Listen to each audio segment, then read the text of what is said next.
el honor de presentar al segundo conferencista de la tarde, el profesor Walter Pernecker, catedrático de Historia Germánicas e Hispánicas de la Universidad de Erlangen-Nürnberg. Entre 1973 y 77 ejerció entre el año 79 y el 84 como profesor asociado en la Cátedra de Historia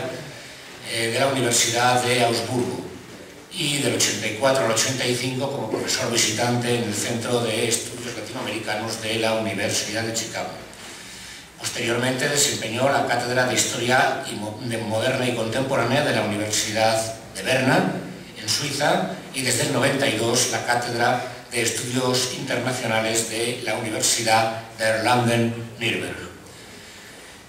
Ha desempeñado otras funciones como la de presidente de la Asociación Alemana de Profesores de Español, presidente del Centro Bávaro para América Latina, presidente de la Federación Internacional de Asociaciones de Profesores de Español,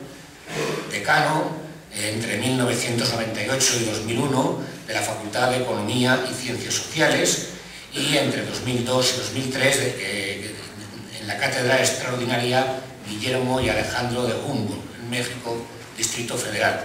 Entre sus numerosas publicaciones, destacar algunas como Geschichte Spanien seit dem Mittelalter, perdonen mi alemán,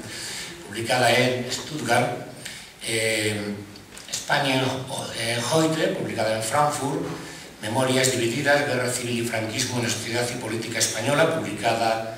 en Madrid, bueno, entre una larguísima bibliografía, interesantísima toda, pero que aquí sería largo relatar. Directamente les dejo con la ponencia del profesor Walter Pernecker. Gracias.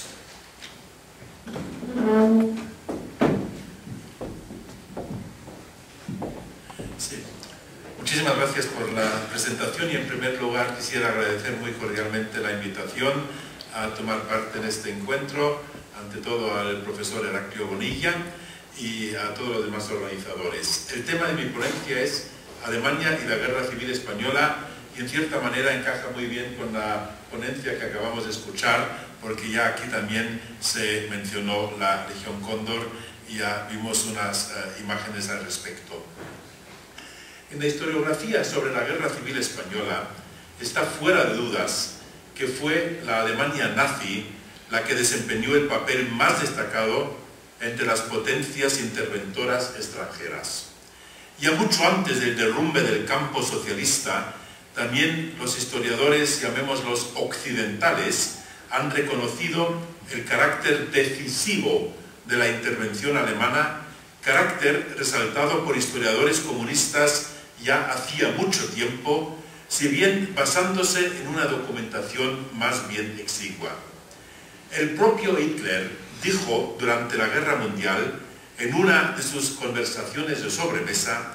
que Franco debería levantar un monumento a los Junkers 52, ese puente aéreo entre la España peninsular y Marruecos a través del estrecho de Gibraltar,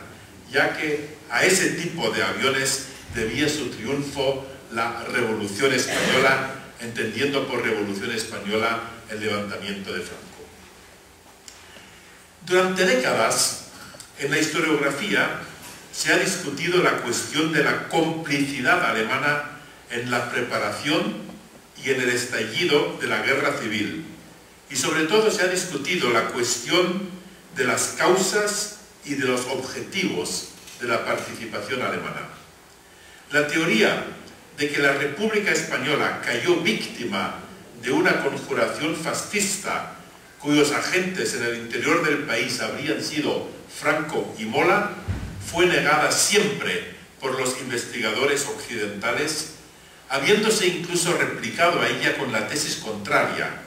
una tesis que decía y que hablaba de una conjuración comunista a la que apenas habrían logrado anticiparse los oficiales rebeldes.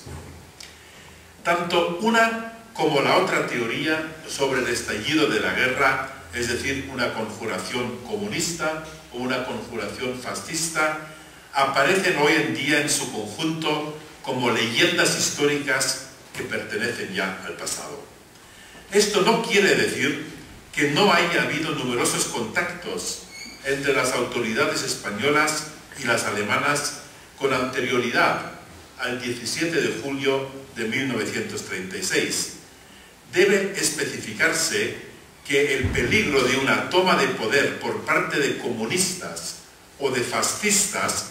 no fue la causa desencadenante del conflicto, sino que fue más bien una consecuencia de las intervenciones extranjeras.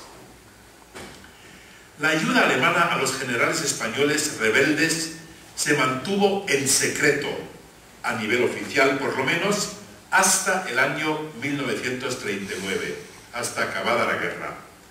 Así se evitaba que los países europeos tuvieran un pretexto para solidarizarse en contra de los nacionalsocialistas. Solo a partir del momento en que se suprimió la ayuda, es decir, después del regreso de la Legión Cóndor a Alemania, pudo empezarse a tejer una leyenda que al mismo tiempo abonó el terreno para el largamente proyectado enfrentamiento de la Guerra Mundial. Los objetivos por los que la Legión Cóndor había combatido en suelo español en años anteriores se los había venido inculcando a los alemanes de forma incesante la propaganda nazi ya desde el comienzo de la Guerra Civil. Cuando la Alemania nazi y la Italia fascista otorgaron a Franco el reconocimiento diplomático en noviembre del año 36, el Ministerio de Instrucción Pública y de Propaganda del Reich ya se había anticipado a la situación dictando normas uniformes para la denominación de ambos bandos. Y cito: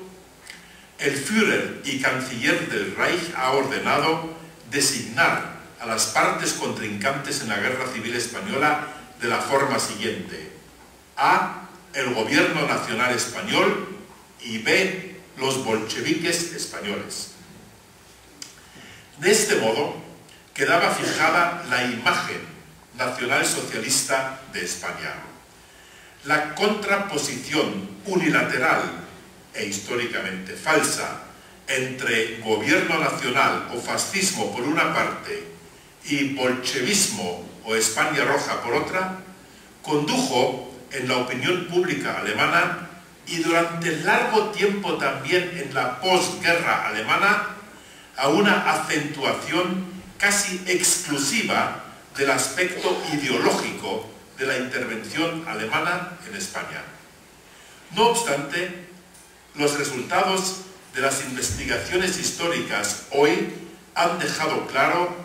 que, si bien la argumentación anticomunista como móvil de la política del nacionalsocialismo con respecto a España es demostrable a lo largo de toda la guerra, dicho componente anticomunista no constituyó el único ni el más importante motivo para la intervención alemana en España. No puede, por lo tanto, aclararse de forma satisfactoria recurriendo al argumento anticomunista y al acuerdo ideológico entre Franco e Hitler la amplitud y la duración de la ayuda militar alemana a los rebeldes, sobre todo teniendo en cuenta que las autoridades nacionalsocialistas advirtieron muy pronto que Franco no era en modo alguno el revolucionario fascista al que correspondía apoyar por motivos de afinidad ideológica. La considerable ayuda que Franco recibió de la Iglesia Católica y la presentación del alzamiento como un fenómeno pseudo-religioso, al calificarlo de cruzada, pusieron de manifiesto ya desde un comienzo las graves diferencias existentes con respecto a la doctrina nazi. La maquinaria propagandística de Goebbels construyó durante la Guerra Civil y los años siguientes una imagen de los acontecimientos cara al exterior basada en la dicotomía existente entre las ideologías de los dos bandos contrincantes.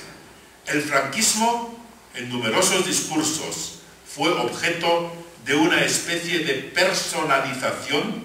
fruto del intento de elevar a Franco a la categoría de héroe y de redentor. Esta temprana concentración del interés en la persona de Franco, mostrada por el nacionalsocialismo, supuso además un importante espaldarazo para Franco en la aún no decidida lucha por el poder por parte de los generales españoles. La visión maniquea de España como enfrentamiento de dos bandos opuestos formó parte de una interpretación más amplia, quedando así los acontecimientos españoles incluidos en el esquema general de una oposición fascismo-bolchevismo. No obstante, conviene aclarar que esta afirmación solo es válida en lo referente a los comunicados publicados y a la propaganda oficial del Tercer Reich, ya que tanto los informes para uso interno como las discusiones en círculos reducidos evidencian una perspectiva mucho menos teñida de ideología. A la propaganda se unió muy pronto una política encaminada al propio beneficio alemán. Las autoridades nazis debían saber y sabían que en el verano del año 36 no partía de España ninguna amenaza comunista seria. Las debilidades del Partido Comunista de España antes de la Guerra Civil y la política antirrevolucionaria de los comunistas españoles y de Stalin, que trajo como consecuencia el evitar todo tipo de revolución social en el campo republicano, son aspectos que han puesto a menudo de relieve tanto los contemporáneos como más tarde los historiadores. Las líneas directrices de la política exterior soviética eran de sobra conocidas en Berlín en el verano y a comienzos de otoño del año 36, así como también el hecho de que los comunistas españoles no tenían en aquella fecha oportunidad alguna de hacerse con el poder en Madrid. El componente anticomunista, que desde entonces salió siempre a relucir en las argumentaciones de Hitler, no debió referirse al peligro inminente de una toma comunista del poder en caso de que venciera la República, sino que debió ser más bien expresión de cálculos estratégicos dentro del marco más amplio de la política exterior hitleriana. En la famosa memoria sobre los objetivos de un plan cuatrienal que redactó Hitler en el verano del año 36, señalaba la necesidad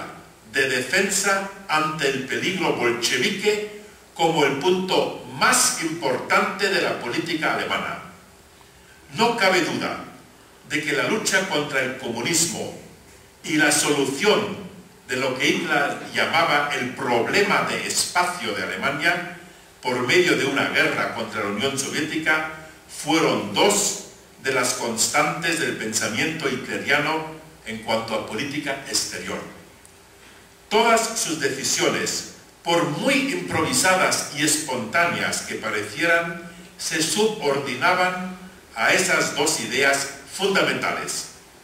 Una observación de Hitler al primer encargado de negocios alemán junto a Franco, el general retirado Vaupel, que acababa de ser nombrado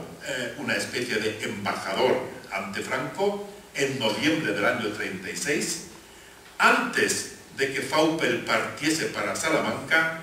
puede servir para reconstruir el papel de España en la concepción general del Führer alemán.